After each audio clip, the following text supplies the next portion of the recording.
Are you looking for a podcast about that cream bot? Well, then you must be thinking of another podcast. Oh!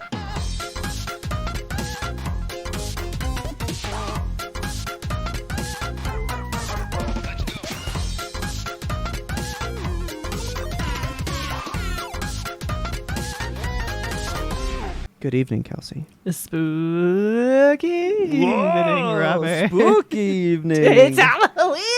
Dude, it's literally Halloween. This is our... What are the fucking odds, man? Yeah. This is our first Yimtope on Halloween, right? I think it is. I think we released a bonus episode once on Halloween, but this is like Yeah. Yimtope Day, this Halloween is Monday. Day. This is It's happening. a Monday Halloween. Monday Halloween Day. Didn't you say this would happen again in 7 years Something like or that. something? It's bound to come around again. Get ready for that next one. We'll make it a big deal. We'll make it a real banger.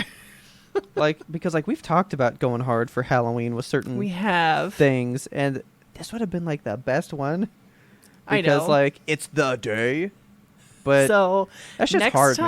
time, next time Halloween falls on a Monday, we will be ready for you guys. Oh, we it's gonna be promise. so good, man. But don't sit on your laurels, because the back half of this episode has something so exciting. So let's get through the first half so you can get to the let's second get to the half. first half because I have things to say, but I'm gonna wait until right before it. Okay, great.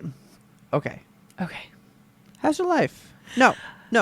Before we life it, Okay. let's crack it. Oh, let's crack it. I don't have Yeah, let's crackable shit. You ain't got a crackable? No, I just have a water. Honestly, I should not be cracking it because I already had one today. And guess what? Guess what? Guess what? More than one pepper a day makes me feel icky. Icky, are you hitting that age? Shut up! Leave me alone.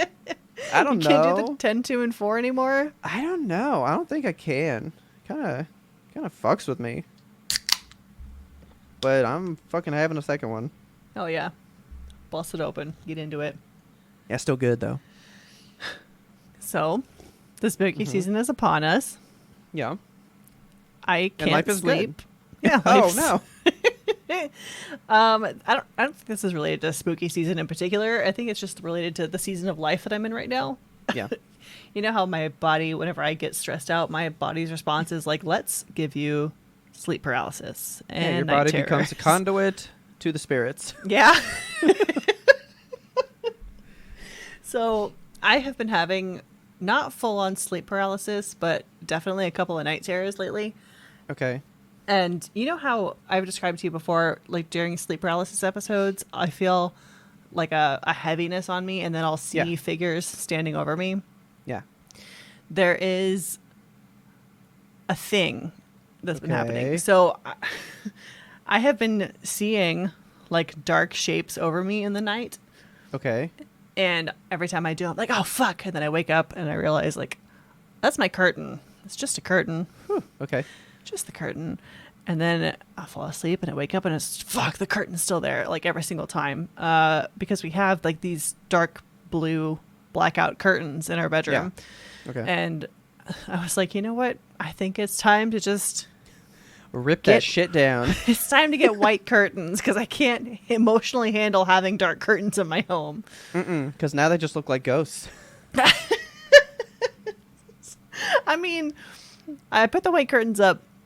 They've been working so far. I haven't had a night terror since they've been up, but I don't know if Fuck that's... yes. I mean, cool. what a stupid thing for my body to hate. Curtains. I mean, I can't judge that. Such is life, man. Like- The joys of being human.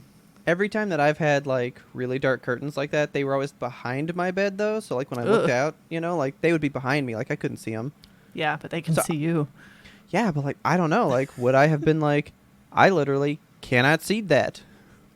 That's a thing, I don't Yeah. fucking know. That's like when you see in scary movies, you'll see like there's like A hat clothes rack. that are like there's like clothes on a Yes. chair or something, and it looks like a fucking person, and then it's just like it's just a shirt, I don't like having clothes on a chair. I can't do it. I've never had a chair to have clothes on in my bedroom, so Yeah, I don't keep chairs in the bedroom, but like walking out into the living room, being like, oh, clothing chair. Don't like it. It's bad. well, I don't have this either because I'm not ashamed to admit this. I'm a huge nightlight person, man. Yeah. There needs to be lights low to the ground in every fucking room. I need ambient light everywhere I go. Yeah, like I want fucking puddle lamps Yes. all day long everywhere I go. Everywhere. Oh, dude. I have a nightlight in every room. Period. That is the way to live. Yeah, because what if I want a midnight snack? I don't want to, Bumble around. Bulbasaur choose those like Nylabone things, right? Uh-huh. And they get sharp when they dry. Ugh. And stepping on those is like stepping on a Lego, and I've done it many a time. But if I had a fucking nightlight on the floor, That you I could see avoid when them that things. happens, and then I can get a midnight block of cheese in peace, So I'm a huge nightlight person. So I also think, random shirt on a chair wouldn't bother me so much because there's enough light to tell most times, I would think. Yeah, I'm not going to have a pitch black room. No, it's too spooky. It's Halloween. Don't do that to yourself. Yeah, no. Why would you do that? Dude, okay. Do you guys sleep in like the pitch of black? Like it is dark. I personally, I can fall asleep if it's dim. Richard needs Okay. like a deprivation tank. He hates the white curtains. He wants Oh, something man. like he wants utter darkness and silence fully. And I'm like, I need a television on. I need some lamps. Yes, I dude. need Okay. stuff happening around me. The first time I ever had a sleepover and somebody did that, I didn't sleep the whole night. Same. I literally sat with my eyes open and they were just kind of closed because I couldn't see anything. Like he slept in the pitch of black. It was actually Chris Hidalgo that I had a sleepover Really? with. Yeah. Okay. Yeah. I went to his house and he slept in the darkest room. And I was like, we're not going to have like a TV on or anything? And he's like, nope. And like, Nope. it's just the sounds of breathing, him and his Good brother fucking breathing. night. And I was like, well, I'm just going to sit here forever. And I'm pretty God. sure I didn't sleep, man. Yeah, It sucked. I had the hardest time like sleeping away from home as a kid. I didn't ever successfully do it until 5th grade at Camp Goddard when I was like, Okay. I can't go home. Yeah. And then I just kind of like stared around until I fell asleep. But Camp Goddard, I mean, it was fucking dark because it was a cabin in the woods, but yeah. it was, a cabin of 8 other people. So Yeah. it was noisy enough to sleep. You know what? I will say this. And I'm kind of mad that this has now happened to me. I don't like the TV on no more. Really? Yeah, I kind of like the light, but kind of quiet. Yeah. Because, like, I used to... Man, I'd fucking put on the first Star Wars movie, just turn it down really low and let it play. And I was always big on setting the sleep timer for the TV.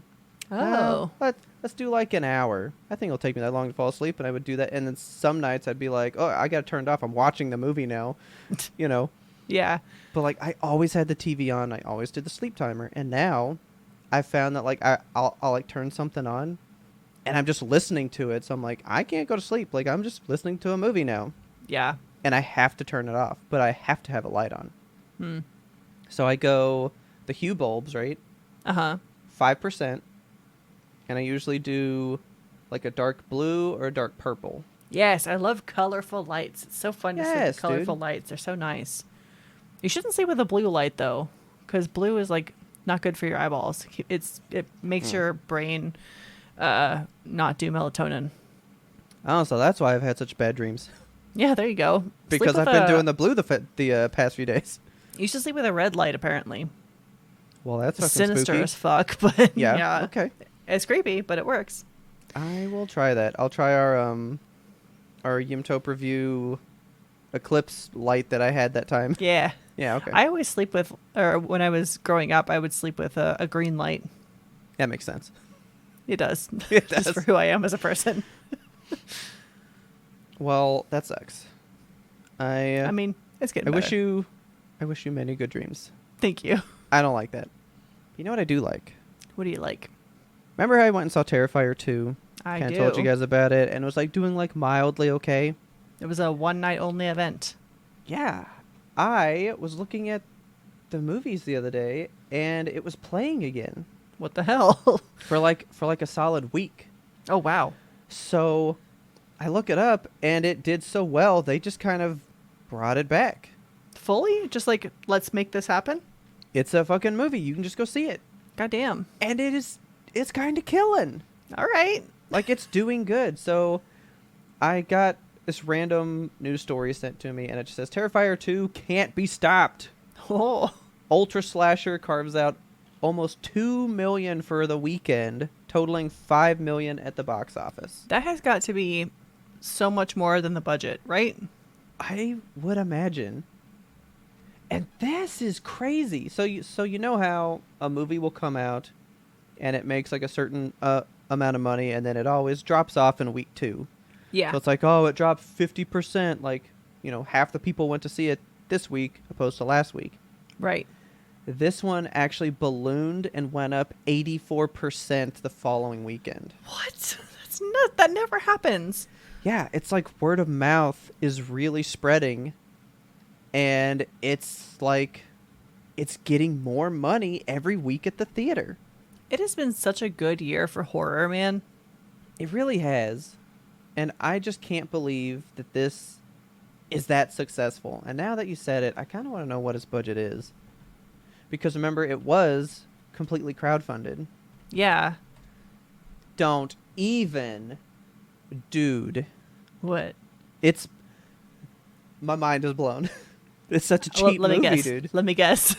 250,000. Yes. Really? Exactly. 250,000 USD. Oh my god. And it's made $5 million. That is ridiculous. That's like 20 dude. times. Yeah, right? Part 3 has to be guaranteed. Oh, for sure. Okay, so right here now, it's saying it cost $250,000. It has now made $6.3 million in the box office. That's nuts. That's so crazy. Fucking awesome, dude. I did not expect that. Like, that's why I made a point to go see it that one night, because I was like, well, that's the only time I'll see it. But So it's just out now. The original came out in 2016. That is like so much more recent than I thought. Yeah. And then the second one 6 years later. That's all right. Yeah, and the first one was only $100,000. Wow. So this is, 1.5 times the fucking budget. Isn't that crazy? Terrifier 2's credit scene nearly made Chris Jericho puke while filming it. Okay. Excellent headline. I am just completely taken by the fact that this kind of know-nothing movie is really... Okay, I love its classification. Fuck yeah, dude. It is a horror/splatter movie. Splatter. Whoa, dude. I need more splatter movies. Oh You kidding my God. me? Splatter movies. That's like a searchable thing. Oh my Really? God. Popular splatter. Popular splatter. That sounds like a magazine. Actually, it says Midsummer is one.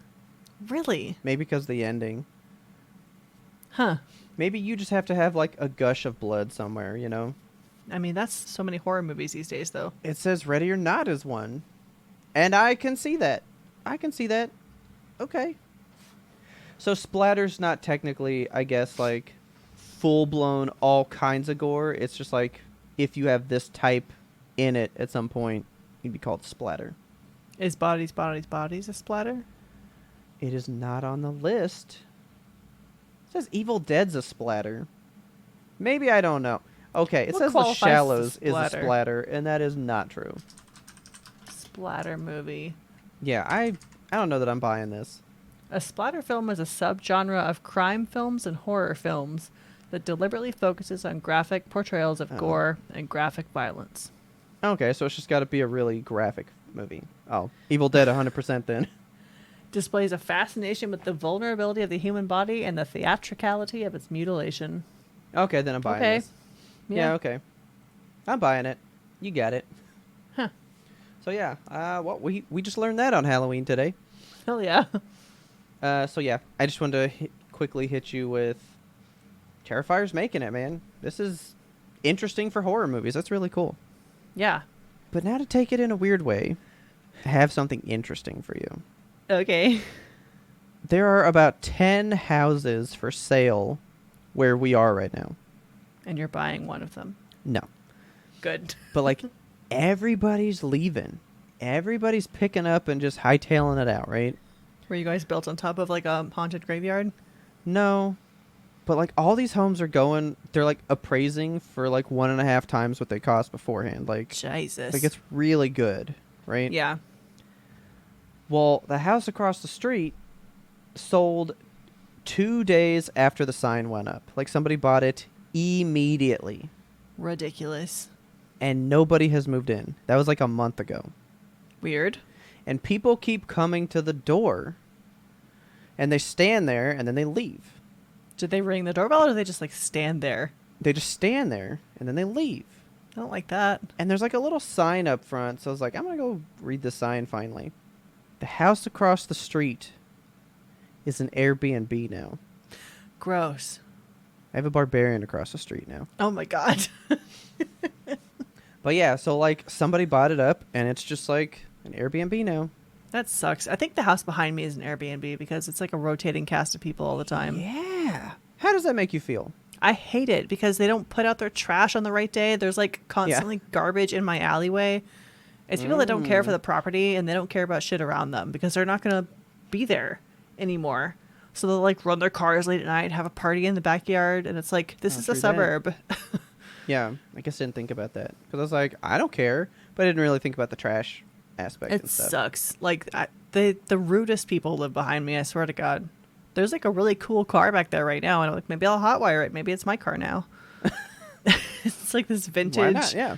old ass. It looks like one of those boat cars, you know, and it's like forest green. It's like really cool looking. Again with the green. Yeah, it's nice. I know. So yeah, I just thought you'd get a kick that an Airbnb has popped up across the street. So it's only a matter of time until a barbarian's among us. And it's weird because actually, since they moved out, the blinds have been open in the front room. So now I'm like, am I just going to see people standing there just... I'm just going to see naked-ass people staring at you?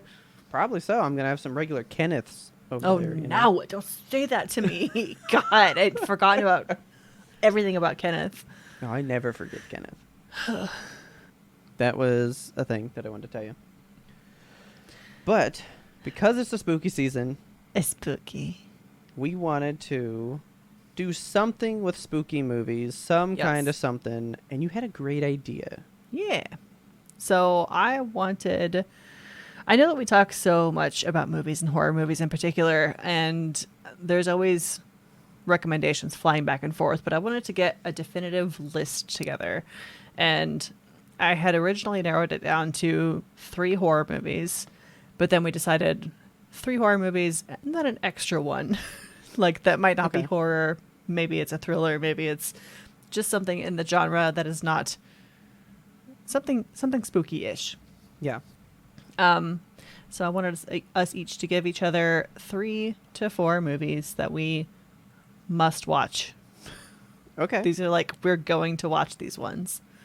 So you had said it's like maybe like a spooky movie that you just really want the other one to see. And I went really deep trying to think of one because I didn't want to give you like Terrifier. Like that's a pretty like niche want of a movie. That's not like I can like recommend that movie and people will like it. Yeah. You know what I mean? So as much as I've talked about it on here, no, I did not recommend Dead Girl. It's not going to be a thing. I'm not going to do that. Yeah, so these are movies specifically that we want each other to see. I'm hoping one of these you haven't seen, and I'm afraid you may have. So I have one that I think that you might have seen already, but I put it on the list anyway. Okay, I'm not going to click on yours, but I'm going to click on mine so I remember what mine are. Okay. And how you want to do this? You want to go back and forth? Yeah, let's go back and forth. Since it was your idea, you hit me with the first one. What's a movie that you like, want me to watch? I'm going to hit you with one that I think you might have already seen. Okay. It Follows. I fucking love that movie, dude. Okay, yeah, you can't not love It Follows. Like, this is I one own of my... that movie. Good. It's one of my favorite movies of all time. Not just horror movies, favorite movies of all time. Okay. It is so perfectly crafted. It is well done. Like, there's nothing I don't like about this movie. I think about it literally every day because I go into my kitchen at night to like fill my water bottle and I stare out this picture window that I have in my kitchen and I think about like, what if it was standing out there every single night? I think about it. Oh my God. Okay. So it's one that it just like sticks in my brain and it lives there. Okay. This one I've told you a bunch recently, but I think this is a horror movie that you would just enjoy. It's not really gross. It's not very jump scare. I really think you would enjoy The Autopsy of Jane Doe. You think so? Yes. It is I know you've recommended me this one a few times. It's a Fantastic Fest movie, which is another reason why I pulled it. And it's just because, well, you love a good, like, slow burn, like, what is going to happen? That's what that movie is. Okay.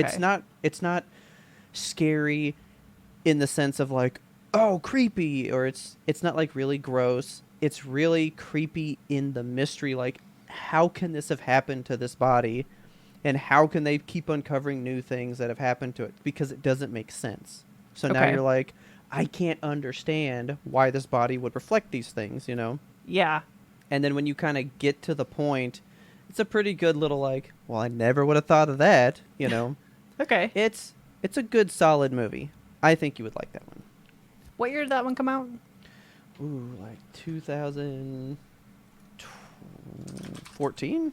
Okay, so It Follows was also 2014. 2016 Aha. was that one.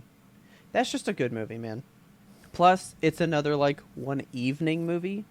Yeah, and I love those. It's just two people. It's the two people in the autopsy room doing this procedure. That's the whole movie? Yeah, the whole movie is that evening during that procedure. Wow, okay. Like, it's a movie that I really think you would enjoy. And it's not, like I said, it's not extra gross or anything crazy. It's just, it's a good, like, macabre mystery. Okay. Because, like, we're dealing with a dead body, and that makes it that, like, ooh, you know? Yeah. But it's a good mystery, and, man, what a good twist. I really like that movie. All right. Okay, the next one I have for you, we've talked about this one again a few times. Okay. I need you to see May. That is not one I thought you'd give me. Okay. Okay. I did download that one. Good. So okay, so May is from 2002. It's not like a horror movie in the way that it's going to keep you up at night. It's a horror movie in the way that it makes you really think about the human condition and how far a person can be pushed mentally and thereby physically. Because it's about this young girl who, I mean, she's being bullied as a child for having a glass eye or a lazy eye or something. And so she grows up having this little doll as her only friend. And she just wishes to be perfect like the doll and to create a perfect friend for the doll. And it gets fucking weird. That sounds kind of good. It's so good. Okay. And it's, I know that you will love this movie. There's specific scenes in my brain that I just picture you reacting to them. And I need you to watch it. I do have it. So that is one that I can definitely watch. Awesome. Now, that is something we discussed with these. We tried to pick out ones more that we kind of really thought the other hadn't seen. Yes. So I tried to pull out some that I just wasn't sure if you... Now, this one I know you haven't as well. I'm going to save my, like, really spooky one for the ending one. Okay. But my next one is another more type of thriller. I've discussed it 1,000 times. I know only one other person on this planet that has seen it. Okay. But it is a great movie. Stir of Echoes, man. Oh. With Kevin Bacon. Okay. That is such a good, creepy ghost flick. Like, it's a ghost flick, you know?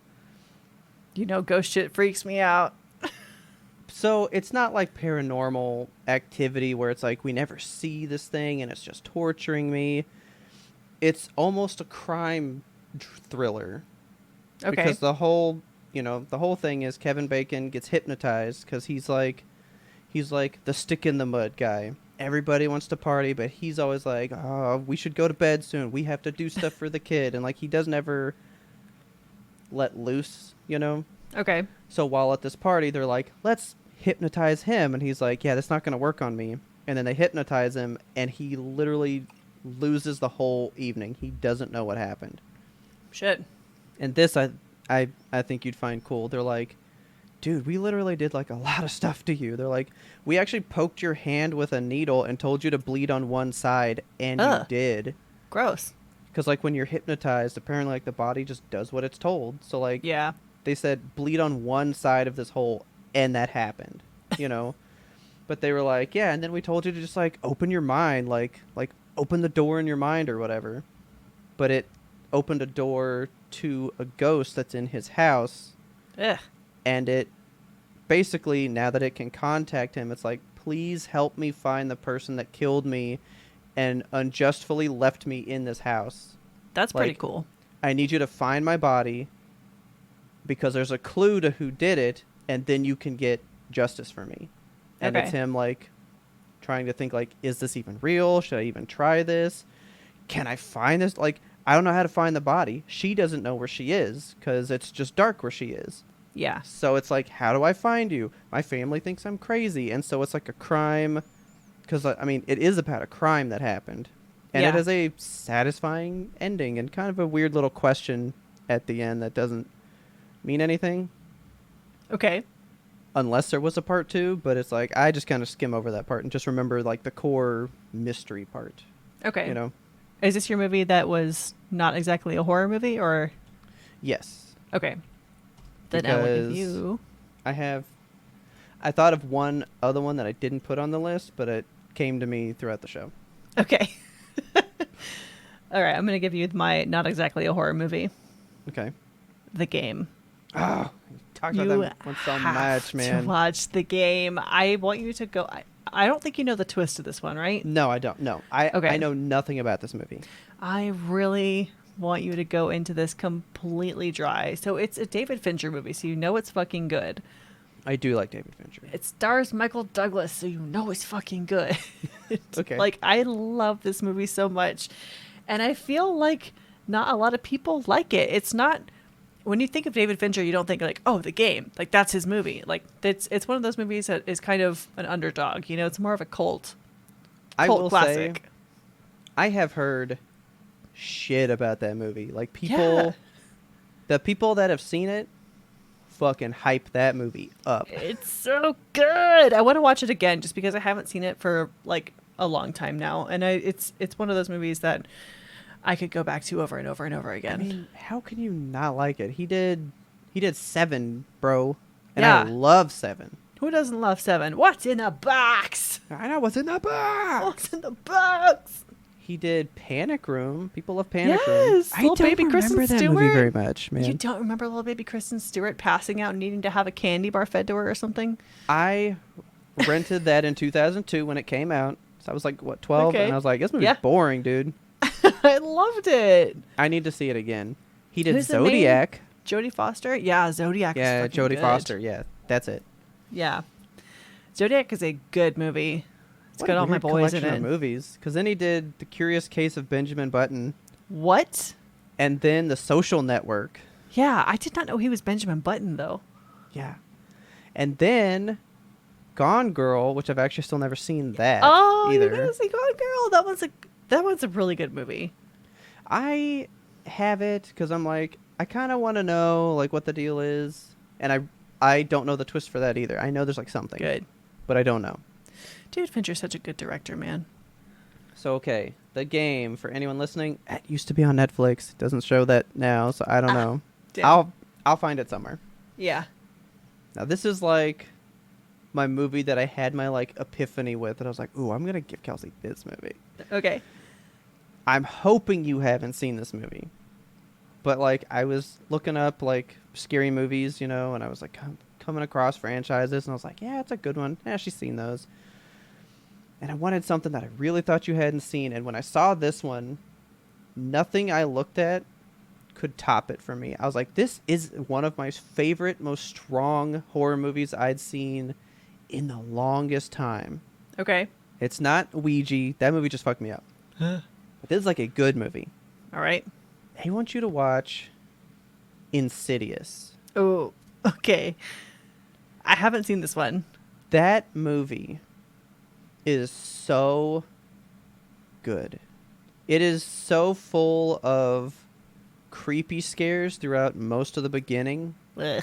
And actually, did you know they did a scientific study of the scariest jump scares of all time? Oh my and God. they like measured people's heart rates and stuff.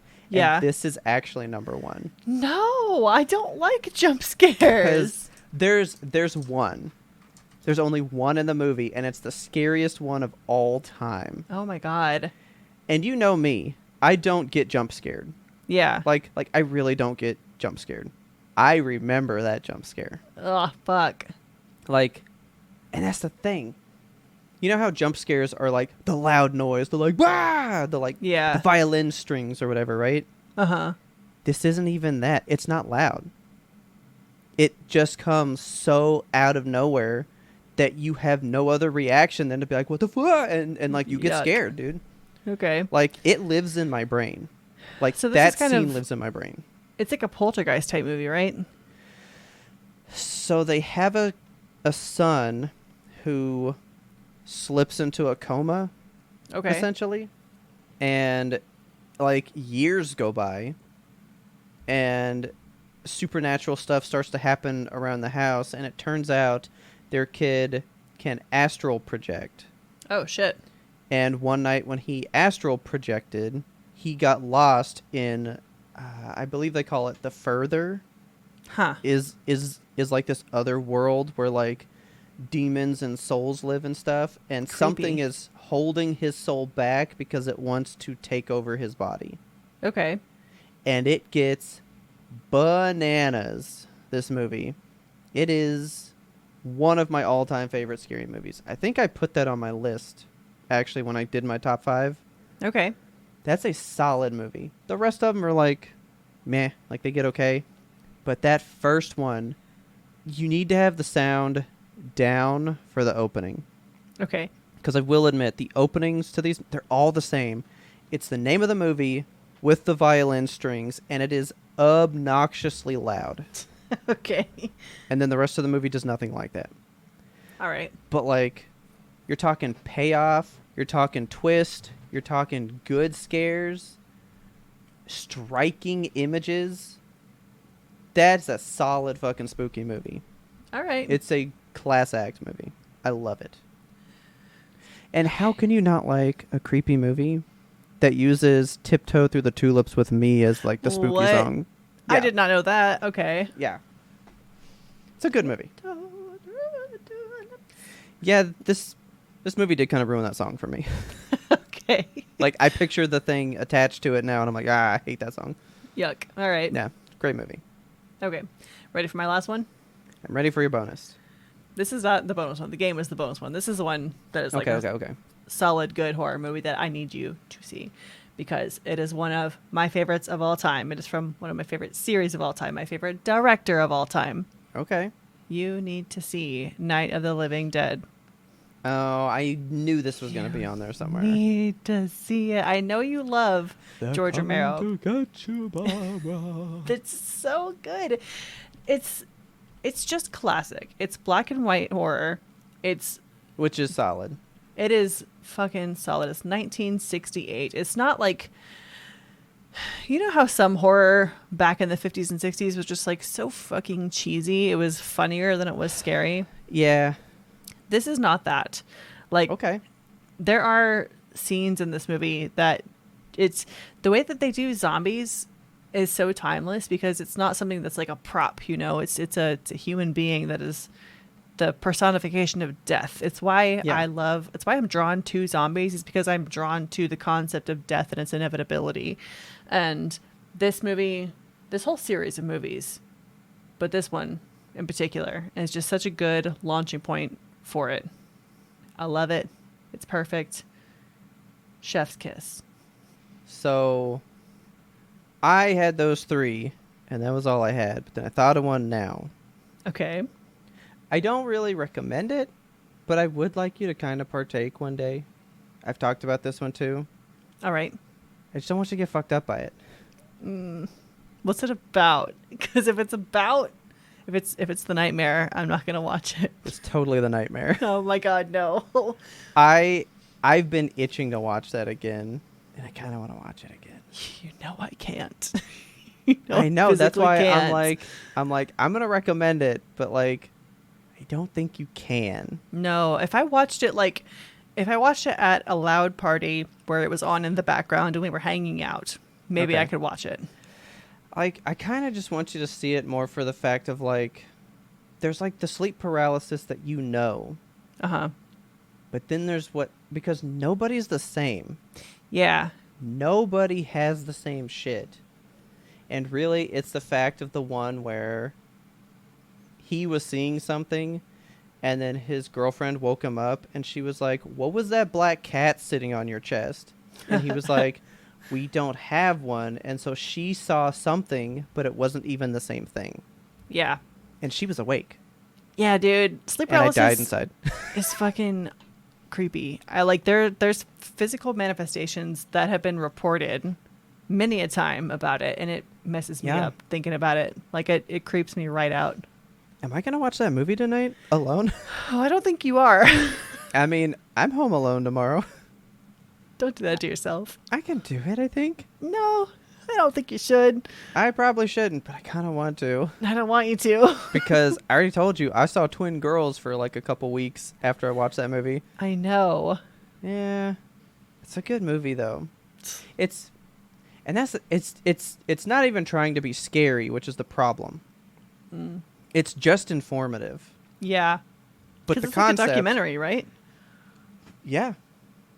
Like it's real people, but then they show you cuz they act it out as well, so you get to like Yeah. because I don't understand it cuz I haven't had it, and then I watched that and was like, that's fucked. Yeah. It's bad. Like, I don't like that. No like. So yeah, that's my movies. All right. There's our definitive lists for each other and for y'all. The rest of them, I'd like you to like seriously watch. The Yes. Nightmare, I would just really love to know your take on it one day. Okay. Like, that's what that one is. I one day would like to hear Kelsey's side of this Yeah. of this movie. 'Cause Maybe no one day knows when I'm really seen it. Yeah, one day when I'm like far enough removed from this Yeah. mental episode that I've been going on for the last few years with sleep paralysis. I think you'd have At to that get point. rid of the house because you already have things in the house. For real. You would have to go to. We'll send you to Rome, and you can watch this movie at the Vatican. How's that? Okay. Yeah. Okay. That sounds good. And we'll have a full team of priests like around you the whole time, and To they'll give 'em to ward a off funded anything. adventure. Yeah. So yeah, that's my movies. And that was a good list of movies. On Yeah. your part, I'm the most excited by May. That's the Yeah, one that has me most intrigued. May is a movie after your heart. Like you definitely need to see that one. I mean, it sounds like it. Which one of these is your most intriguing? Actually, Stir of Echoes, I think. Well, it's between Stir of Echoes and The Autopsy of Jane Doe, because I was thinking The Autopsy of Jane Doe was more just like a sad tale of how a woman met her terrible end. But Oh, not even. yeah, now I'm curious. I was hoping that it would be Stir of Echoes because that movie's from 1999, and I'm still like I think about it all the time. Yeah. Such a good movie. So if you folks out there have any movies that are your favorite to watch this time of year, why don't you write in and tell us about them? We'd like to hear about that shit. Exactly. Are you ready? To hit that ad break? Yes. And then are you ready Yeah. to come back? Oh, I'm ready.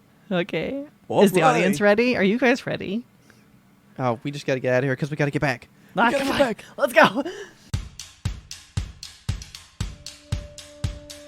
Hey, I'm Mike, And I'm Jason, and we're the hosts of the Threads podcast, Life Unfiltered. and we are on a mission to rid the world of Facebook fake, Instagram ickies, and Twitter takes. And we do this through unfiltered dialogue about faith, mental health, and uncomfortable conversations. And sometimes we talk about really deep and serious topics. And sometimes we talk about stupid stuff and make jokes and talk about our lifelong goal of being great at fitness. But no matter what, we are unfiltered as we talk. So we hope that you join us on the journey.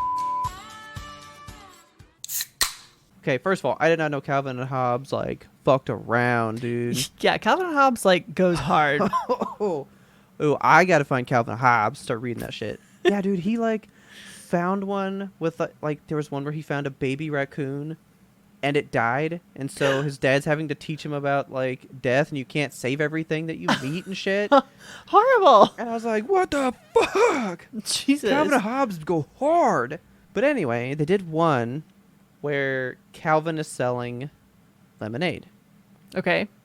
And this kid comes up and goes, hey, are you really selling lemonade? And he's like, yeah. And he's like, I mean, it says like $15 a glass. And he's Oh my like, God. well, how do you expect me to make a profit? And he was like, what do you mean? It's just like sugar and water. And he's like, well, look, I gotta buy the supplies. I gotta pay for the labor. Me, I have to make, a corporate profit margin and do all this stuff. So, now I have $15 glasses of stuff. And the guy's like, I don't think I'm going to buy it. And then he's like, how am I supposed to make a living salary? Like, I can't be paying minimum wage to myself. Jesus. So then the kid leaves. He doesn't sell anything. And he walks inside to his mom and goes, hey, I need to be subsidized. Oh. And I was like, why is this a really smart comic?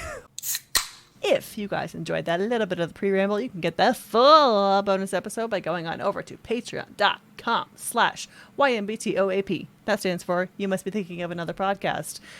When you go to that fine website, you can sign up to be a patron. The patrons are the lifeblood of our show. They keep the heart beating. They keep Frankenstein on the slab. I am doing a Dracula voice, however. was like, she's slipping into accents. And I want Arnold again.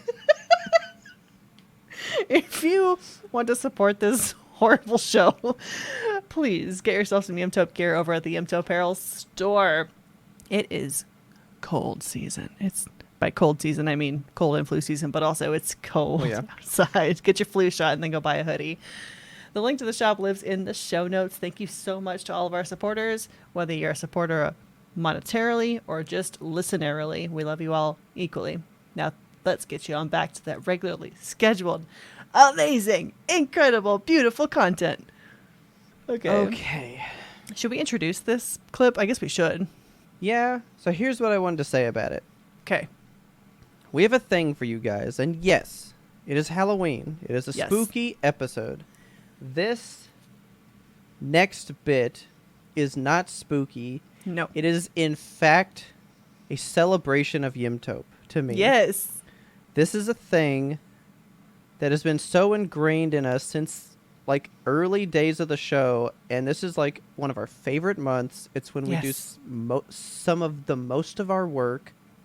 What a fucking way to send out October. I know. I'm so happy. This is literally serendipity. Like the way it all came together and it's just perfection. It is in what you're about to hear. We are actually going to play you an interview that we had Yes. earlier this week. Do we want to say what it's about or just let them walk right into it? Let's let them walk right into it. Yeah, we will catch you guys right after. Yes. Okay, well, here we are in the back half of Yimtope. Welcome. We have our new best friend, Sarah, on the line with us. Hello, Sarah. Hi. I Tell us. hope you know how excited we are to have you here. Like, gosh. I'm You excited don't even to know. be here. So Sarah came to us by way of TikTok, actually, which is bizarre. So the way that we happened across you, I was scrolling my For You page, and whenever I hit a TikTok live, generally I'm just like, I'm not interested. But you were talking about 3D printing, and I was like, oh, I'm going to stick around. Oh, yeah. So you started talking, and I was like, oh my God, she's crafting a fursuit. And then I texted Robert, and I was like, hold on, I found somebody. And I sent him your live. And then the second Okay. Robert joined. Okay, so here's the deal. We've been like looking for somebody to interview like this for so long. Yes, like Because since the beginning of our show, like forever. pretty much, because like right when we started the show, I wore a shirt because I always try to wear a shirt that's like themed for what we're talking about. So actually, I'm wearing my little pony shirt right now, my brony shirt, because I love it. I love it. And the show was ending, so there was the final BronyCon was going on, Yes. and I was like, I've never been, I probably can't go, so I watched it on Twitch. And I came to do like a follow-up show the next day, and I was like, Kelsey, there were way more horses in attendance than I thought would be there. And so we were watching it and watched like a DJ perform in hooves and stuff. So we were like, man, like we have questions. Like, how would you work that? And it all started from there. We've been looking for somebody. Kelsey sends me the live, and as soon as I jump in, I was like, oh yeah, she seems cool. And then you busted out a Liquid Death. And Liquid Death is like my stuff. We're like obsessed with it, especially him. Like we've done shows about it and been like, please sponsor us, Liquid Death. We love you. And so we always crack a drink on the show, and I was cracking Liquid Death for many a show. But if you would like to join us in an opening interview crack, Ceremonial that'd be seltzer awesome. crack. Ah, Right, see, there we it got is. Liquid Death. All right, let's get Ready? it. Sweet. All right. So I guess let's get started with just the broadest question ever. How did you find the furry community? That's a really good question. So it was 2018, and I was a few months away from, like 4 or 5 months away from graduating high school, right? And at the time, I have a younger sister. My younger sister was a freshman in high school, and I was a graduating senior. And so it was after school one day, and she rushes up to me, and her eyes are huge, and she goes, Sarah, there are these people, and they wear these animal costumes, and they go to parties, and they dance, and they hug each other, and that just sounds so cool, and I want to do it. And I'm like, Aw. wow, that sounds fucking stupid. And I'm like, what? Because like my connotation of like what furries were, I thought it was like the kids that walked around school in like the cat ears and like kissed at people. And I'm Yeah. like, Yeah. you want to hang out with those people? Are you shit? And so I'm like, all right, I'm a good big sister. I want to make sure my baby sister isn't getting wrapped up in like a weird sex cult. And so I'm like, all right, I got to look into this. And so I Google it, and I've always been someone who's really loved animals and loved costuming growing up. And so I looked into it, and I'm like, oh shit, this is cool, and then from there I really fell down the rabbit hole. The rabbit hole. The rabbit hole. Sorry. Well, so in looking it up, you found that it was pretty cool.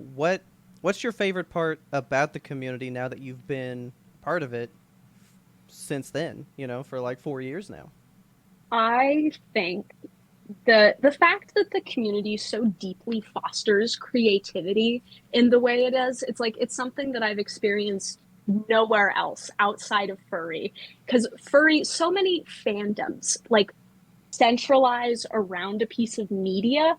Most generally, I'm like bronies, it's like the My Little Pony thing. It's like a lot of Comic-Cons focus around a set media, but it's like furry is such an ever-changing fandom. It's like there is not a singular piece of media that's like, yes, this is what has perpetuated and created furries. They exist so far outside of that and rely on themselves to create things. And the fact that it's all kind of just a self-sustaining creative system is incredible to me. I think that's probably my favorite part. That is so cool. Like I was reading up on furries in preparation for this interview because I was like, I don't want to go in blind. But I read something like that where it said, people, there's like a set of people will celebrate like Breaking Bad or something, and people will make costumes about Breaking Bad and stuff. But for furries, it's like we have just the concept of like we like wolves a lot or something like that, and so they'll just create like their own little dude and become that person. It's wild to me, but so awesome. Like it really is the most creative subsect of fandom. I'm like so much more fascinated now because I guess I've never really thought about it that way, but it's true. Yeah. Like everything's around. Like the whole time you were describing it, I was like, this sounds like the exact opposite of like a supernatural fan, like it's Yes. that thing, like that is the one thing that is theirs, and this is just like, it's like everything around it, and that just sounds That just sounds so cool. I love that. Yeah. So what is like, I know that there's just kind of, what's the creative process like for when a person has an idea for a persona and then getting it out like onto paper or into a costume? Like, how does that flow go? So it's really, really different for everybody. It really depends on your creative abilities, because there's some people that are like, I am super art centric and I'm going to sit down and draw out this little creature that I want to be, and I am completely self-sustained. It's like I can make this myself. But there's also the section of people that it's like, I am not creatively like driven at all, and Yeah. I want to pay an artist to create and bring my vision to life.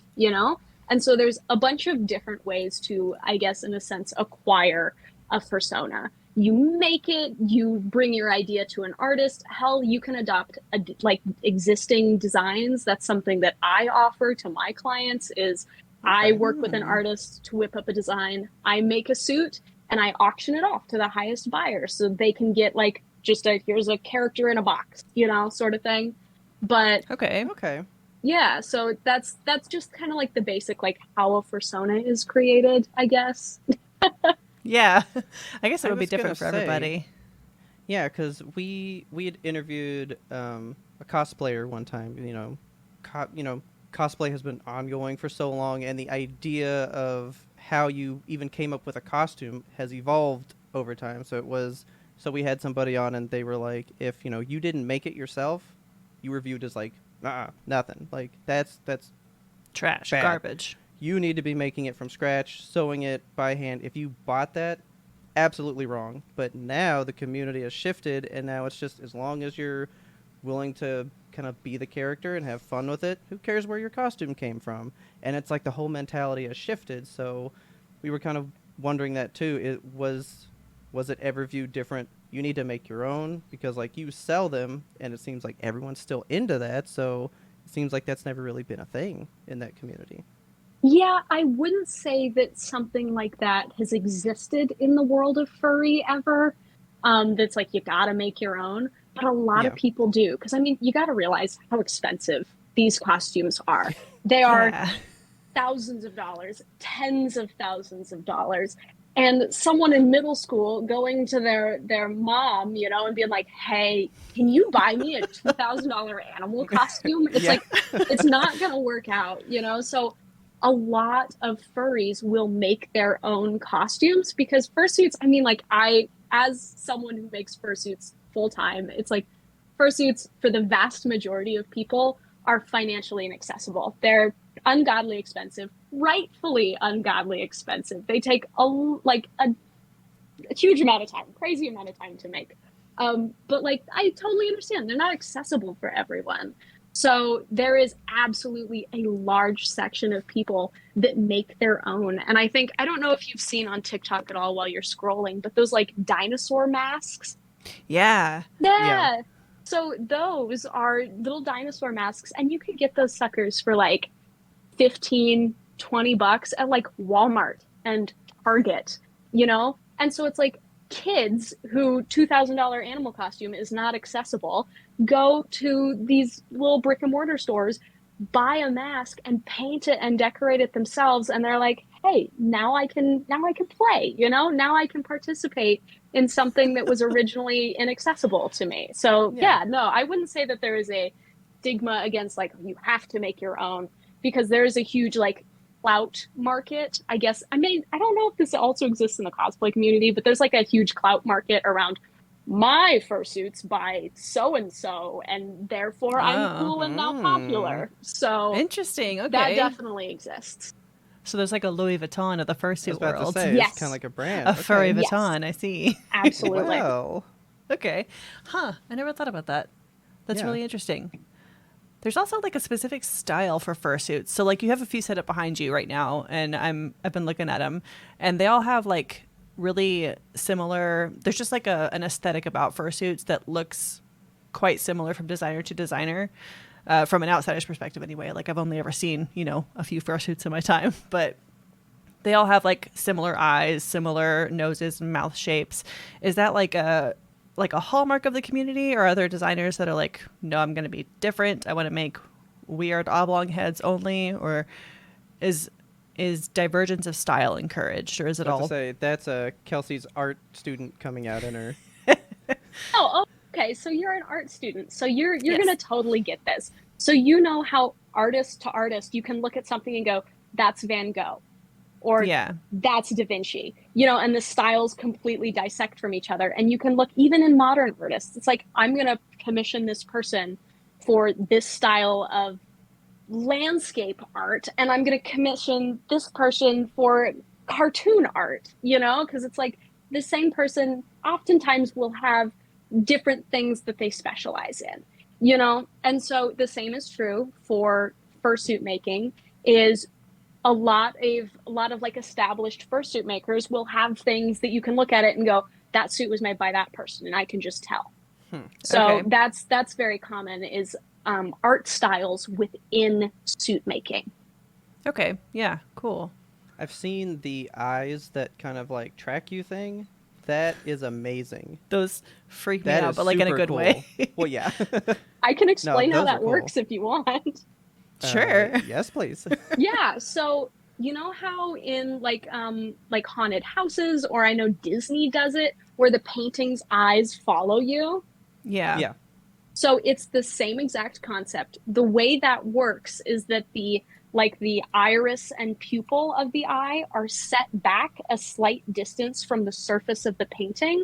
And so it's an optical illusion that as you move and as you walk, the eye is always following you because it's inset. The same is true with fursuit heads. Is I 3D print the little eye cups essentially, and they sit Oh. a half inch, about a half inch into the heads, and so that way it Okay. always is looking at you regardless of where the person is. Okay. See, that's so cool. That's so fun.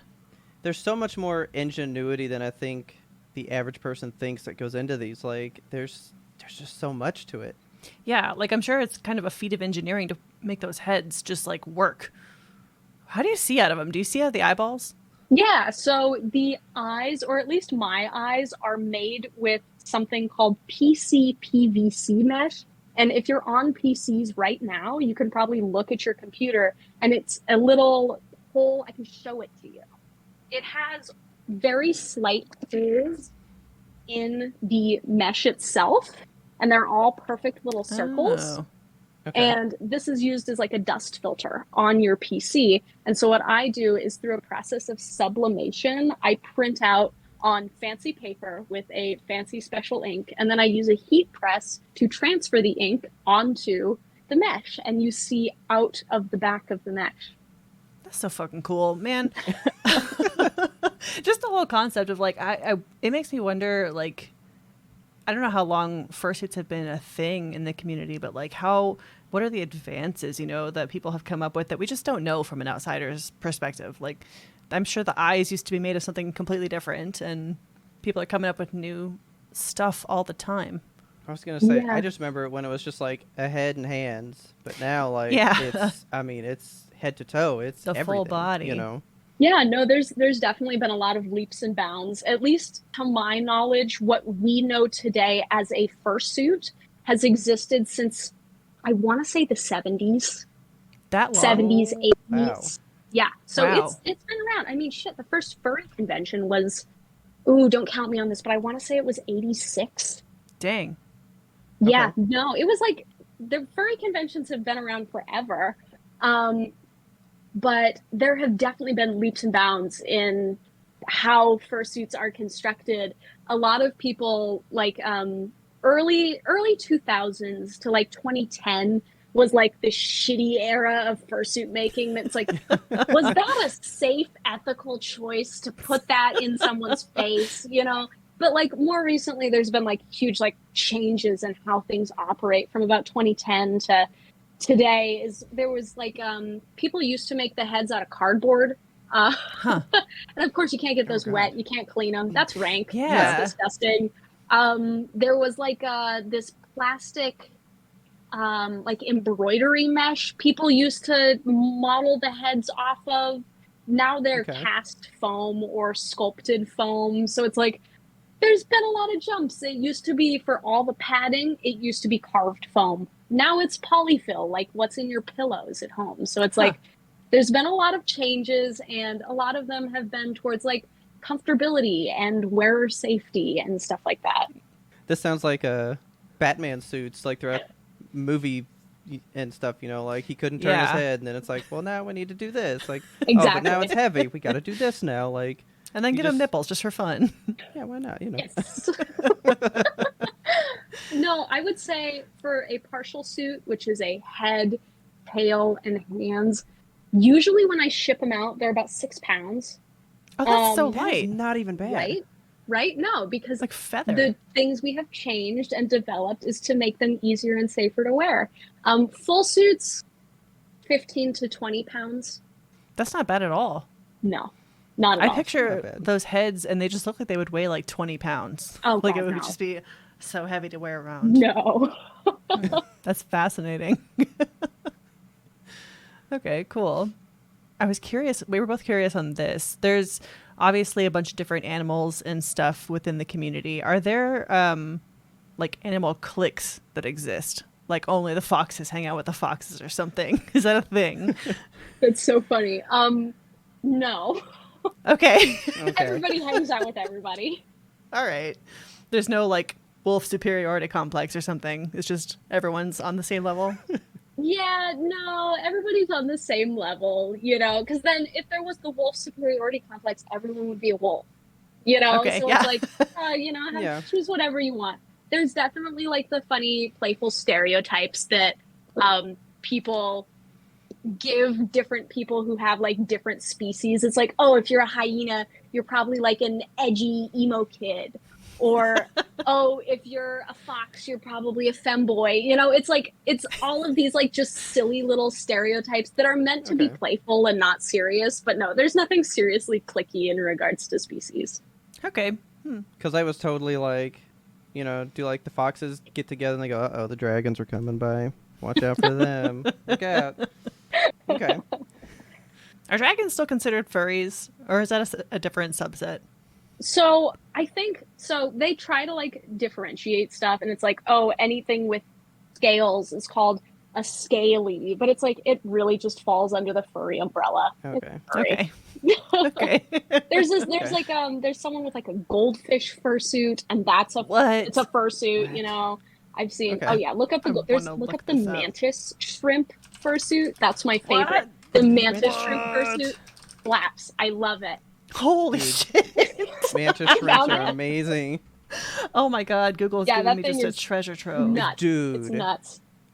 Oh my That is god. phenomenal. This is so cool. I hope the audience is compelled to look up mantis shrimp fursuit. Oh guys, please do it right now. Stop the episode. Oh, we will definitely be throwing up photos anyway. Yeah, this is going right in the secret Discord. Holy- Yeah, that one is made by a person called City Mutt.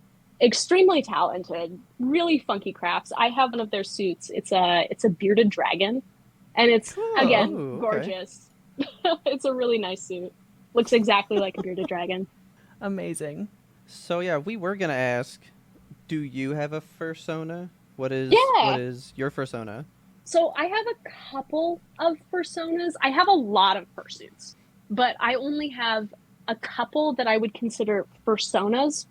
Should I Okay. differentiate like what Please. a character is versus Yeah. a persona? Cool. Okay. Yeah. So this is not like the law or anything. There's no rules. But most people have a differentiation between like characters or OCs, original characters, and personas. People can have a plethora of characters. They're Okay. like, I just made this and it's cute and fun and now it is mine. And then people will have a handful of personas. And generally, personas are in some way a reflection of the person representing them. You know, Okay. whereas characters are just like, oh, these are characters. They don't necessarily represent me, but personas will generally represent the individual. I Okay. have wondered that because I had followed another person on TikTok like a year ago or so, and she had one that was a wolf, but then she was like, I'm making like a raptor one or something, and I was like, oh, it's like you can have more than one. Yeah. But then I think the Raptor was an OC though, but like her persona was that original one. And Yes. so I was like, oh, okay. And now I know what that OC means. And I think that was like, she was coming up with that to also say, like, here's this style. And I think it was like for people to start kind of working with that idea. Huh. So that's interesting. Okay. That's cool. I've seen people do like combinations of animals too. Like my first one was a wolf, but it has lizard legs and like a lion's tail. Is that common in the community? Yeah, super common. Mishmash is, yeah, all the time. Cool. That's so fun, man. It's like making me think about a whole different, like, I don't know. It's a different world that I'm just getting a little peek into. You know, I feel like there's so much, like it's a fisheye lens that I'm just gazing through. I know it's so magical and fun, but I can talk about my personas now. I kind of like skipping away from the question. Sorry about that. No, so I have two different personas, and one of them, her name is Grape, and she is bright yellow, and like literally she's almost exclusively yellow, and she's a baby dragon. And she strictly likes to eat grapes, hence her name. She is like dumb as a box of rocks. And she's bouncy and fun and excitable and is just happy to be wherever she is. She's a little ball of sunshine and she's so much fun. And I feel like she represents the part of me that I wish I was more, you know? I am very classically, I feel like I'm a happy person, but I'm also a pessimistic person, you know, because we live in an era right now where it's kind of hard not to be in many ways. And so it's like, I love Grape because she represents all of the excitement that I hope to hold in my heart as I experience the world on a daily basis. You know, it's like, she is what I would love to be someday.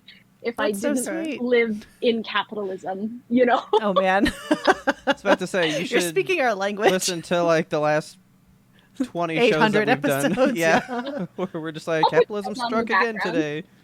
Oh, man. We actually have a shirt that says, fuck capitalism. We do. Yeah, we're all about that. Love it. No, and then my other persona, I actually have his suit with, so you guys can see that. The audience, excellent. It's all audio. This is show and tell. I'm so excited. Show and tell.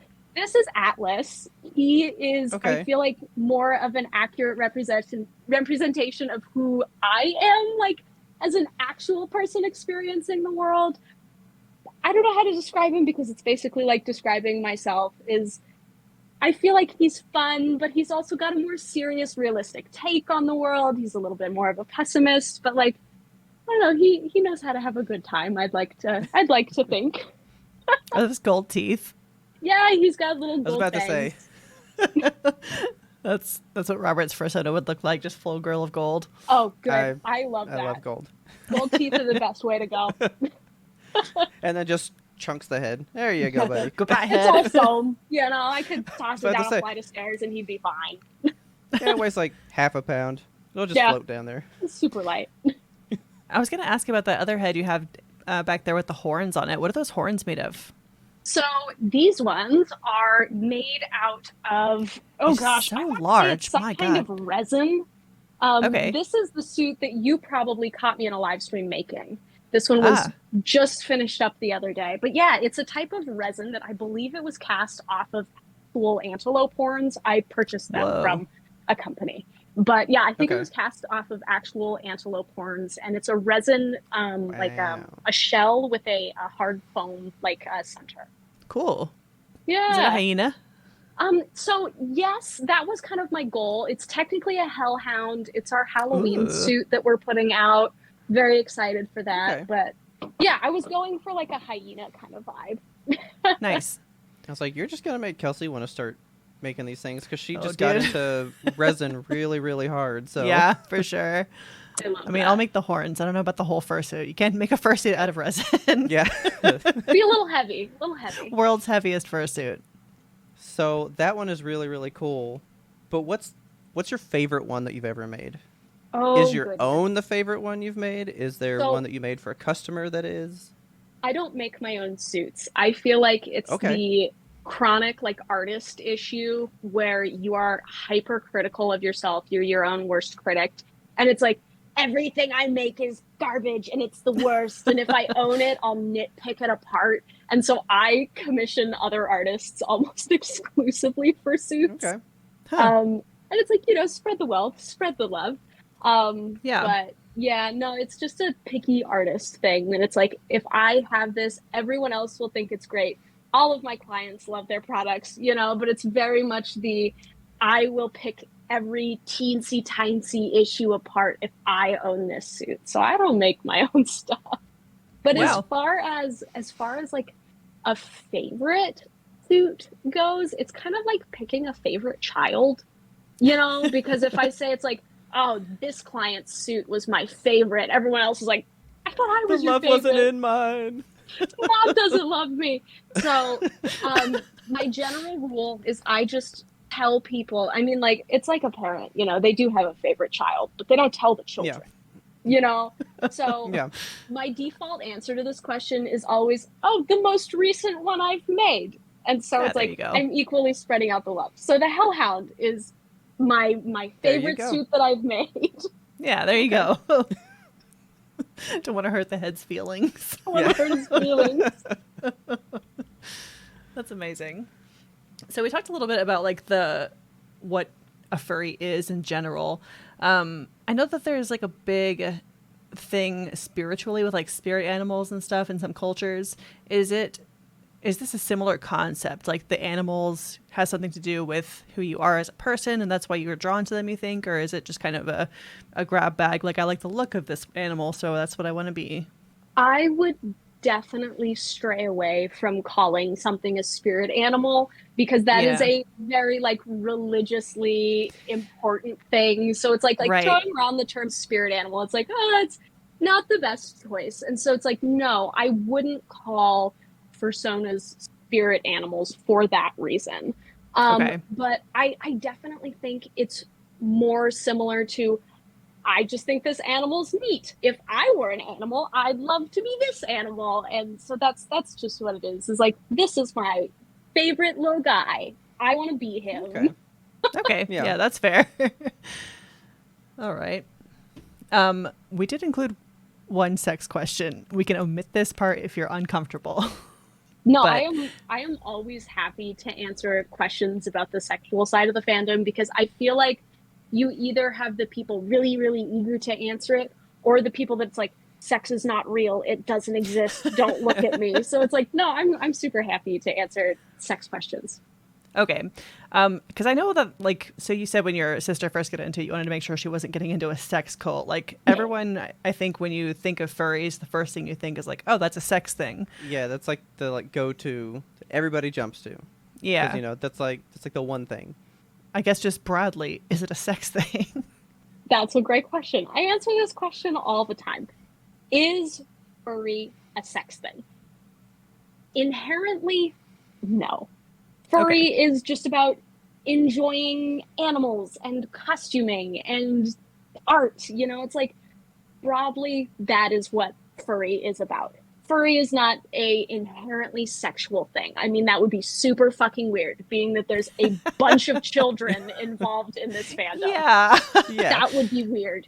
No, but is there people who this is a sex thing for them? Absolutely. And my personal opinion on furry being a sex thing is like, as long as you're not hurting yourself, as long as you're not hurting other people, and you are two consenting adults behind closed doors, I don't care what you do. Yeah. I don't care. It's two adults having sex. Scandalous. Adults? Sex? Oh my How God. dare they? I was So just it's going to like, say, it's just a Rule 34. I mean, Yeah. yeah, if it exists, we will make it that way. And that's you the know. thing. I feel like furry is so often perceived as, oh, it's this sexual, degenerate sexual thing. Oh, gross. How, ugh. But it's like, if you look at any fandom, pick any fandom ever, and it will have sexual aspects to it. I mean, Yes. Star Wars. Look at Star Wars. Princess Leia in the gold bikini. Like, we love it. We love her. We love Princess Leia in the gold bikini. There is some dudes that I'm sure are out there that it's like, that's their thing, is Leia's gold Yeah. bikini, you know? And Yeah. it's like, do we generalize the entirety of people who enjoy Star Wars as sex freaks because there's some people in there that are like, oh yeah, gold bikini? No. Yeah, right. I mean, it's the same thing with My Little Pony. There's a whole subsect of I like was about to really say. gross dudes that are just super, super into weird stuff with those poor ponies. But that's not everybody. No. So it's like, as long as you are an adult engaging with other adults doing adult stuff behind closed doors, who cares? There is absolutely a lot of people in the furry fandom that's what it's about for them. And awesome. I don't care. It's not affecting Yeah. me. Sure. Whatever floats your boat and calls you captain, you know? Make yourself happy. Exactly. Are there like specifically separate fursuits that you use for that? Is that a weird question? So, specifically separate fursuits. Are you talking about like this suit is designed specifically for sex? Yeah, like is there Yeah. like this is my sex suit, this is the one that I wear only to bed, and this is the one that I wear outside or something? Concept is great. Concept is there. I see where you're coming from. Go back to our earlier conversation about how these suits can cost like 10 grand. Yeah. So occasionally, once in a blue moon, someone will be like, this is my bodysuit that I use, because it's just like the whole body stuff, like not the head and the hands and the tail and whatever. It's like, this is the bodysuit that has my extra zippers that I use in the bedroom, you know? Okay. But there's Okay. people that are like, it's the same bodysuit, and it's okay, because it's like, shit, if I never wore out in public the clothing that I had sex in once, I would have no clothes to wear. It's like, throw it in the washing fair. machine, clean it off, wear it out, you know, whatever. Yeah. So Yeah. you can wash fursuits. Fursuits are like fully washable? Oh yeah, throw them bitches in the washing machine. Hell yeah. Okay. Good. You probably should too. I mean, Please Yeah. wash your fursuits. You're gross if you don't. okay. So is there anything that you want people to like know about the community, or any kind of myths that you want to dispel? You know, I feel like when I get this question, it's like to dispel the myth of like it being solely a sexual thing, which is totally valid. You know, it's like, but we've already kind of dispelled and talked about that. Let me see. Things that I want to dispel. Or just don't anything in know. general that people don't freak, like any kind of something that a person wouldn't immediately know about the furry community. Okay, I've got it. So I feel like there is this stereotype that it's like everyone who is involved in furry, people who wear those fursuits are ugly. They don't have lives. They hang out in their mom's basement all the time, and it's like that is that subsection of people. You know, but it's like it's a couple of things you got to realize here. One, going back to our conversation about fursuits being ungodly expensive, the money's got to come from somewhere.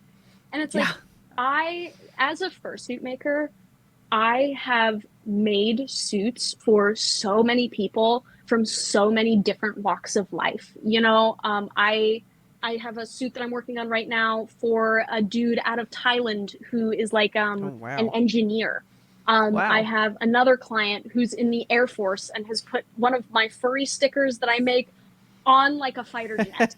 You know, and it's Amazing. like there is people in the military. This is super popular with people in the military because their standard lives are so serious. And it's like, I want to be anonymous and I want to play and be a silly little animal, you know? So it's like there is so many people that participate in furry from such vast and different walks of life. There's a furry who, her name is Chise, a friend of mine, who worked on producing the Moderna vaccine. Wow. She's like a Okay. scientist. Yeah, Chise, she's incredible. And so it's like, there's so many people here from so many walks of life. It's not one type of person that enjoys furry, you know, where that's very much true with a lot of different fandoms. It's like, there's a type of person who enjoys supernatural, you know, it's like, there's things that bubble over the edges, but like generally you go to like a supernatural convention, it's like, everyone looks the same. it's a demographic. And I think it's so beautiful that furry is such a massive demographic of people from so many walks of life, you know, like this is so neat and special and it appeals to so many. And I think that's something that's important to take into account. Yeah, that's awesome. Yeah.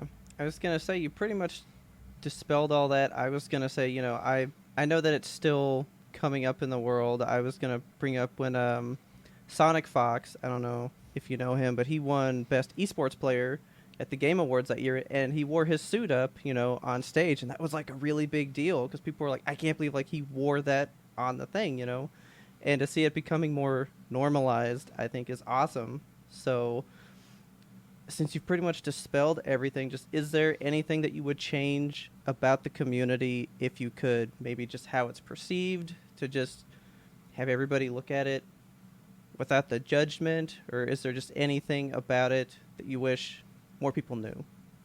I feel like that's a no duh kind of thing. It's like, yeah, of course I would like for people to look and perceive a community, a lot of communities, without judgment. I think that would be wonderful. But I also, from an outside perspective, if I knew nothing about furry and I was looking at furry from an outside perspective, how I did it in senior year of high school, I'd be like, yeah, that is weird, because it is.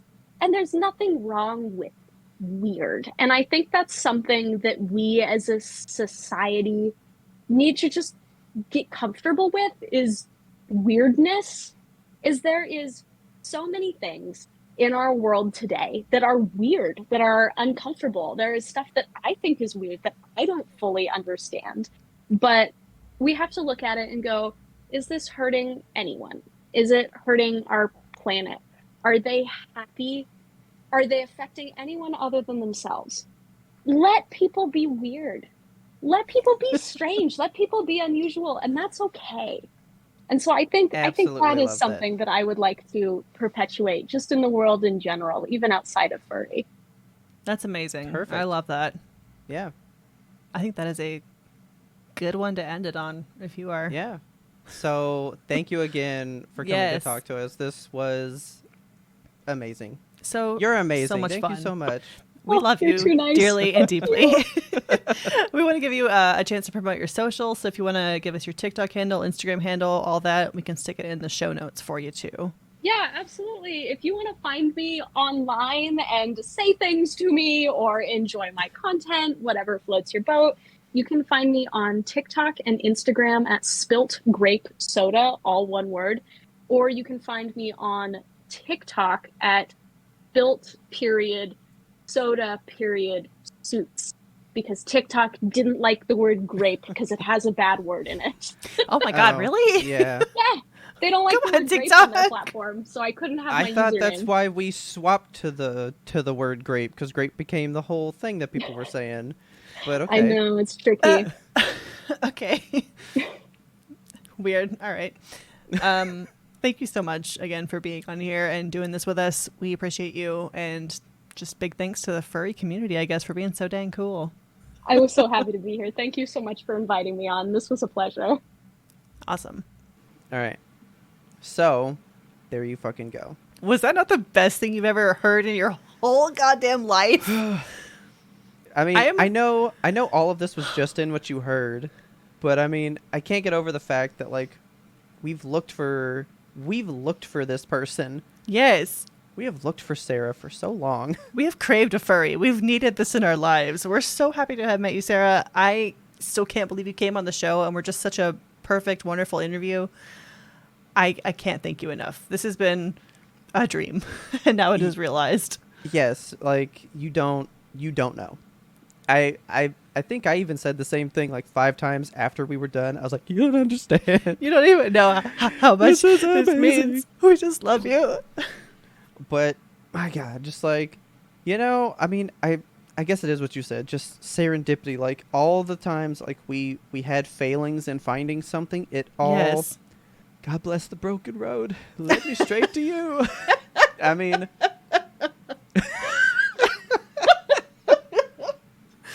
what a good time. What a good October. I can't believe it's over. But we had such a good, awesome month. Thank you all so much for joining us on Streamtober. It has been a wonderful month on Twitch. yes. It has been a gorgeous month of episodes. Dude, do you know how many followers we've gotten on Twitch this October?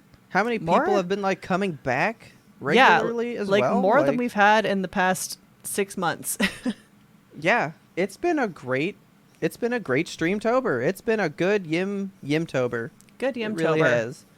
So, you know what? A quick note on that. If you're listening to this, this is the final day. Yes. Speaking of Yimtober, to get merch and stuff, don't forget to use your codes 15% off. YMBTOBER, Yimtober.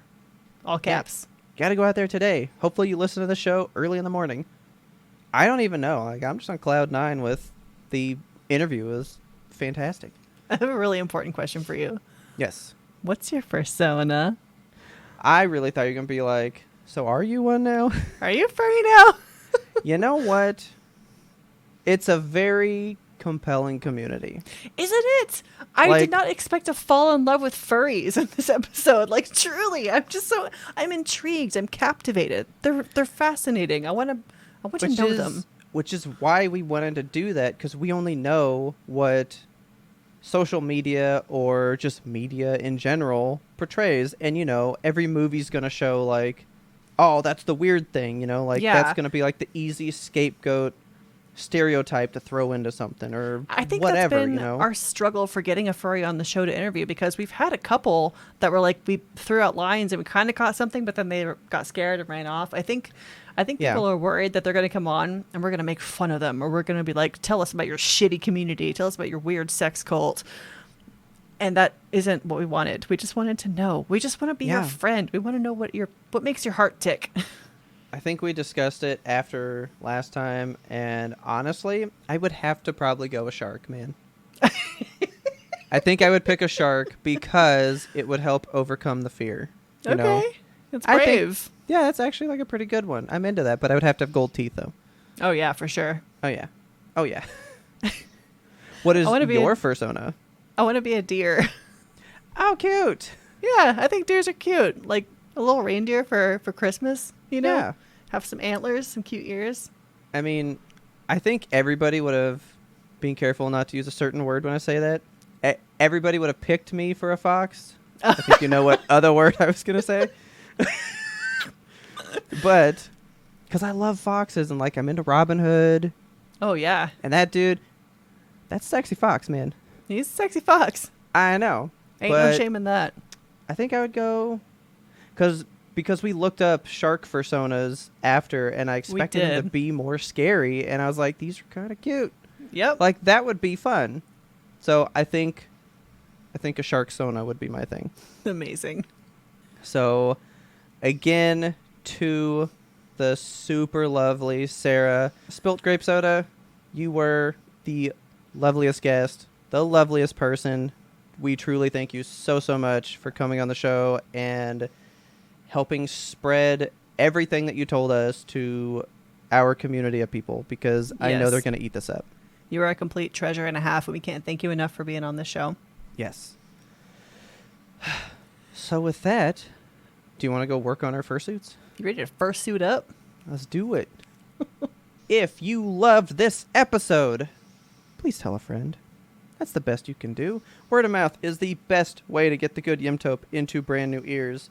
If you liked what we did on this one with our very interesting guest, go tell some people, hey, if you don't know Yes. about this topic, we got some people with a good interview to listen to. So go tell your friends about it in case they've ever wondered about this, you know? Yeah. We release every single Monday. That is the Yimtope guarantee. Just like Men's Warehouse. We guarantee it, man. It's always here every Monday. If you want to talk to us, you can catch us on Twitter at YMBTOAP. If you're in the know, you can go to our secret Discord, sign up to be a patron for the low price of just $2. You can get into that Discord and literally talk to other Yimtobiaries all the time. We still don't have a name We just for call our him the people. Zeitgeist. Yeah. I'm always trying to figure out like a Yimtobarian, I know. Yim barbarians. a Yim barbarian. There you go. Yimbos. They are talking all the time. That Discord literally pops day and night. It never ends. Yes. There's It never ends. just movie recommendations, game trailers that we're finding out from each other, just funny memes that we're seeing, and then the episode discussion stuff. Like, we have so much. There's just so we have much. a whole channel for spooky season where we've been talking about all the amazing horror movies that have been coming out this year, because it's been a banner year for horror. So we don't know what that's going to turn into now, because it used to be the Animal Crossing Island tab, because Animal Crossing was so huge. Then we swapped over to something else. Yeah. I think it was Oscars for a while. I think it's just kind of our seasonal channel. Kind of, yeah. So, like, whatever's going on, we kind of keep that rolling. But we do have a dedicated anime and video game channel. So if you're into that stuff, we're always talking. We're always talking. But go on out to Twitter. Let us know your fursona. Did you learn something in our interview that you didn't know about the community, changed your perception? Because that's what we want. We want people to, maybe if they didn't get it or scared to learn it, here's somebody that can just give you the information. Because you know what? People want to know stuff, but they're usually afraid to ask. And you can't learn if you don't ask. You know? Truly. I have no shame in the asking. Also, if you have some spooky movie recommendations, throw them out there. I know that this is the last day of spooky season, but I still want to know them because I'm spooky season all the time. It's true. And just a quick thank you again to all of our patrons. Literally love you guys too much. We love you too much. It hurts sometimes, okay? Robert, you know what's not spooky? What's not spooky? Actually, it is a little bit spooky. The state of politics in Texas right now. Yeah, a little bit. It is early voting season if you live in Texas, like Yemtope is based in Texas. Please get out there and vote. Yes. Please do it. Early voting, I think, just started, right? I mean, it just started as of when we're recording this, but I think it's ending pretty soon after you're hearing it. So do not hesitate. Do not wait. Get out there. Dude, get to voting. If you guys vote and you always wait for election day, you're going to be so pleasantly surprised on an early voting day. I know. It is so you much go easier. And it's empty and you just cast a vote and go. It's amazing. You don't have to like get coughed on in line. It's incredible. I have early voted most every time. And then I think for the 2016 election, I couldn't ever go early, so I had to go the day of. What a nightmare. I mean, like, wrapped around the building that I had to go to. Stood in line for like 4 hours. What a mess. Every early voting, the most I waited was like 30 minutes one time. Yeah, it's so fast. Dude, early vote, guys. Go if you're going to vote, why not early vote? Yeah. Don't forget, our theme song is The Grim Reaper Blows the Horn by Faraj. It's a good song. He's got skeletons on it. If you go click on his YouTube, go check him out there. Go to YouTube. Look up Faraj. As always, thank you so much for listening. Thank you for being here throughout October. And tune in next time to get the answers to that a burning question. What's going to happen next Monday, Halloween?